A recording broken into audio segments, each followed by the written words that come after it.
Good morning student D की बेटा, आज हमारा नया चैप्टर स्टार्ट करने वाले हैं और हमारे चैप्टर का नाम है हाइट एंड डिस्टेंस।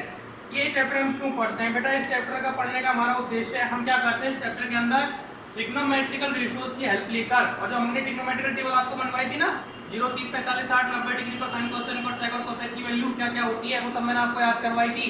उन चीजों की मदद लेकर हम किसी भी कभी हमको क्या दे देगा, कभी किसी नदी की लंबाई पूछेगा, कभी किसी टावर की ऊंचाई पूछेगा, ठीक है। इस तरह की समस्याओं का समाधान हम इस चैप्टर में करेंगे।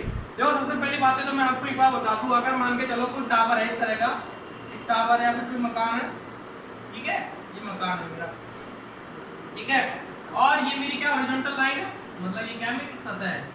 अगर यहाँ सतह पर कोई व्यक्ति है, कोई व्यक्ति खड़ा हुआ है, उसकी यहाँ पे क्या है, ये आईज है, ठीक है, और वो आंख से कहाँ देख रहा है, इस टावर के टॉप पॉइंट को देख रहा है। टावर का क्या बन गया बेटा, ये टॉप पॉइंट है, मतलब शीर्ष बिंदु, ठीक है। इस टावर के टॉप पॉइंट को कोई व्यक्ति यहाँ पर खड़ा होकर यहाँ से इस तरह से देख रहा है, तो इसकी आंख से किरण किस प्रकार से जाएगी, इस तरह से उठेगी, ये देखो इस तरह से। तो ये कोई जो एंगल बनेगा, ठीक है, ये जो एंगल बनेगा, ये एंगल कितना होगा, मान के चलो एंगल कितना है, थीटा है। तो इस एंगल को हम क्या कहते हैं, एंगल ऑफ एलिवेशन कहते हैं। क्या कहते हैं बेटा, एंगल ऑफ एलिवेशन, इसको हम कहते हैं। आगे बात समझ में, अगर व्यक्ति नीचे जमीन पे हो और ऊपर टावर के ऊपर टॉप मोस्ट पॉइंट को देख रहा है, तो जो एंगल बनेगा उस एंगल को कहेंगे हम एंगल ऑफ एलिवेशन कहेंगे। अब देखो दूसरी बात, अभी तो आदमी कहाँ था, नीचे था। अगर मान लो आदमी ऊपर हो और कहाँ देखे, नीचे देखे, तो किस प्रकार से एंगल बनेगा उसके बारे में मैं आपको बताता हूँ, देखिएगा। मान लीजिए ये टावर है, फिर से वही टावर और फिर से वही क्या है मेरा हॉरिजॉन्टल लाइन है, ठीक है। मान लीजिए यहाँ पे कोई पॉइंट है, एक पॉइंट है, और यहाँ पे व्यक्ति खड़ा हुआ है, मतलब व्यक्ति की आंख कहाँ पे, यहाँ पे है, ठीक है। व्यक्ति यहाँ से देख रहा है, तो यहाँ से किस प्रकार से देखेगा, वो इस तरह से देखेगा, ठीक है। तो इस तरह से देखेगा, तो यहाँ से अगर मैं हॉरिजॉन्टल लाइन बनाऊं उस तरह से, ये मैंने एक हॉरिजॉन्टल लाइन बना दी, तो ये जो हॉरिजॉन्टल लाइन है और जो ये देख रहा है, जो आंख की क्या जा रही है, किरण जा रही है, इन दोनों के बीच का एंगल क्या कहलाएगा, एंगल ऑफ डिप्रेशन कहलाएगा। क्या कहलाएगा, एंगल ऑफ डिप्रेशन कहलाएगा, ठीक है। ये तो हो गई हमारी यहाँ तक की बात। आगे बात समझ में, अब देखो इन सब चीजों को मैं आपको एक क्वेश्चन के माध्यम से समझाऊंगा। आगे बात समझ में, अगर व्यक्ति नीचे से ऊपर की तरफ देखेगा तो क्या बनेगा, एंगल ऑफ एलिवेशन बनेगा, और अगर ऊपर से नीचे की ओर देखेगा तो क्या बनेगा, एंगल ऑफ डिप्रेशन बनेगा। आगे बात समझ में, और एक बात ध्यान से समझना, जब भी कभी एंगल ऑफ डिप्रेशन बनेगा ना, तो देखो ये वाली लाइन और ये वाली लाइन हमारी कैसी बन जाएगी, पैरेलल लाइन बन जाएगी। और मैंने आपको 9th क्लास में एक प्रॉपर्टी बताई थी, पैरेलल लाइंस अगर बने कहीं पे आपको बनती हुई दिख जाए और पैरेलल लाइंस में आपको एक जेड बनता हुआ दिखे, देखो जेड बनता हुआ दिख रहा है ना इस तरह से, तो इसके अंदर जो एंगल बनते हैं ना, जेड के अंदर जो एंगल बनते हैं, वो दोनों एंगल कैसे होते हैं, अल्टरनेटिव एंगल, और दोनों की वैल्यू क्या होती है, बराबर होती है। अगर ये एंगल थीटा है हमारा, तो ये भी एंगल मेरा कितना बन जाएगा, थीटा ही बन जाएगा। चलो इसके क्वेश्चन से समझते हैं सारी चीजों को। देखो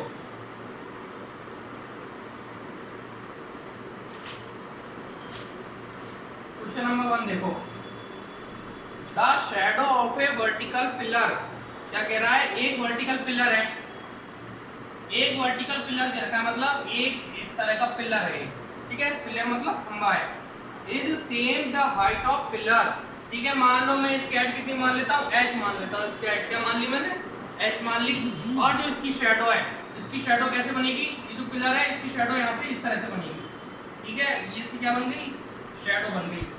ये कह रहा है जो शैडो की जो लेंथ है वो लेंथ पिलर की हाइट की क्या है, बराबर है। अगर ये h मानी मैंने, तो ये भी कितनी हो जाएगी मेरी, h ही हो जाएगी। तो इसने पूछा क्या है, then angle of elevation of sun will be, तो क्या कह रहा है ये, angle of elevation of sun will be, तो ये कह रहा है कि सन का एलिवेशन का एंगल क्या होगा। आगे बात समझ में, कहने का मतलब है एंगल ऑफ एलिवेशन मतलब ये अगर थीटा डिग्री है तो ये मेरे को थीटा की वैल्यू प्राप्त करनी है। देखो कैसे करेंगे, मेरे को एक बार बताओ, मैंने आपको जब ट्रिग्नोमेट्री पढ़ाई थी तो मैंने आपको sine cos tan cot sec की वैल्यू लगाई थी। साइन थीटा क्या होता है मेरा, परपेंडिकुलर अपॉन हाइपोटेन्यूज होता है, तो मेरे को ये बताओ, मेरे को यहाँ पे क्या क्या दे रखा है। अगर थीटा यहाँ पे बना हुआ है तो ये मेरा बेस बनता है और ये बनता है मेरा हाइट बनता है, ठीक है। तो ऐसा कौन सा ट्रिग्नोमेट्रिकल रेशो है जिसके अंदर बेस और हाइट के अंदर रिलेशन आता है। देखो साइन थीटा के अंदर तो बेस अपॉन क्या होता है, परपेंडिकुलर अपॉन क्या होता है, हाइपोटेनस। तो उसके अंदर परपेंडिकुलर होता है और हाइपोटेनस आता है, ठीक है। इसको अपन परपेंडिकुलर भी लिख सकते हैं। अब cos थीटा की बात करूं मैं तो cos थीटा क्या होता है, cos थीटा होता है मेरा बेस अपॉन हाइपोटेनस होता है। तो बेस आता है उसमें और हाइपोटेनस आता है, लेकिन हाइपोटेनस हमको दे नहीं लगा। हमको दो चीजों की तुलना करनी है, क्या किसकी, बेस और परपेंडिकुलर की। तो ये किस में आता है हमारा, tan थीटा के अंदर आता है। tan थीटा की वैल्यू क्या होती है हमारी, परपेंडिकुलर अपॉन बेस होती है। क्या होती है बेटा, परपेंडिकुलर अपॉन बेस होती है। मैं इसको नाम दे देता हूँ ABC एंगल। तो क्या आ जाएगा tan थीटा मेरा, परपेंडिकुलर क्या है मेरा BC, ठीक है, BC और बेस कितना है मेरा AB। आगे बात समझ में क्या हो गया, परपेंडिकुलर अपॉन बेस क्या हो गया मेरा tan थीटा हो गया। अब देखो वैल्यूज पुट करनी है। tan theta is equal to क्या आ गया मेरा BC। BC की वैल्यू कितनी है मेरे पास, H है। और AB की वैल्यू कितनी है मेरे पास, AB की वैल्यू भी H है। तो क्या कट जाएगा यहाँ से, H से H कट जाएगा। तो tan थीटा की वैल्यू कितनी आ गई, 1 आ गई। अब हमको ये पता होना चाहिए कि tan थीटा की वैल्यू 1 कितने डिग्री के एंगल पे होती है। ये आपको टेबल से पता चलेगा जो कि आपने याद कर रखी है। tan थीटा की वैल्यू 1 होती है 45 डिग्री एंगल पे, 45 डिग्री पर। tan 45 की वैल्यू कितनी होती है, 1 होती है। तो मैं इसको कितना लिख सकता हूँ, tan theta is equal to tan 45 लिख सकता हूँ, 1 लिख सकता हूँ। 1 की वैल्यू tan 45 के बराबर होती है ना। तो अगर यहाँ से मैं कंपैरिजन करूंगा तो थीटा इज इक्वल टू कितना आ जाएगा मेरे यहाँ से, 45 डिग्री आ जाएगा। आगे बात समझ में, इस तरह से क्वेश्चंस किए जाते हैं।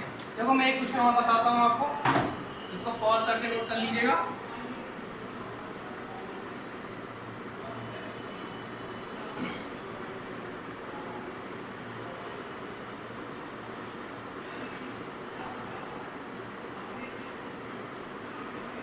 देखो क्वेश्चन नंबर 2 है, from a point on the ground which is 100 metre away from the foot of the tower.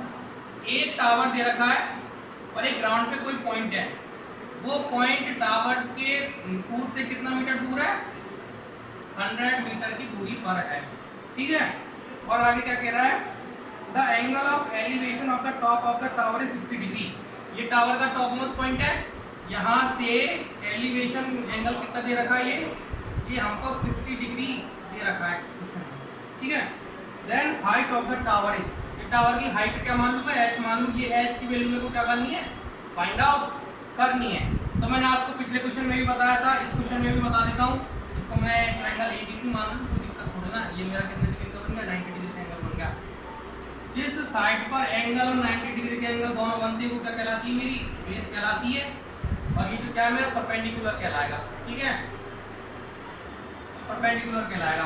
तो मेरा ऐसा कौन सा ट्रिग्नोमेट्रिक रेशो है जिसके अंदर बेस और परपेंडिकुलर के बीच में रिलेशन पाया जाता है। कौन सा होता है बेटा, tan थीटा ही होता है। tan theta is equal to क्या होता है मेरा, परपेंडिकुलर अपॉन बेस होता है। क्या होता है, परपेंडिकुलर अपॉन बेस होता है, ठीक है। अब देखो परपेंडिकुलर की वैल्यू कितनी है यहाँ पे। अब चलो इसको आगे सॉल्व करते हैं। tan थीटा की वैल्यू कितनी है मेरे पास, 60 डिग्री। tan 60 डिग्री परपेंडिकुलर कितना है मेरा, h हाइट है जो कि मेरी और जो कि मेरे को निकालनी भी है, अपॉन क्या आएगा यहाँ पे, बेस आएगा। बेस की वैल्यू कितनी है मेरे पास, 100 मीटर है, ठीक है। यहाँ पे कितना रख दिया मैंने, 100 रख दिया।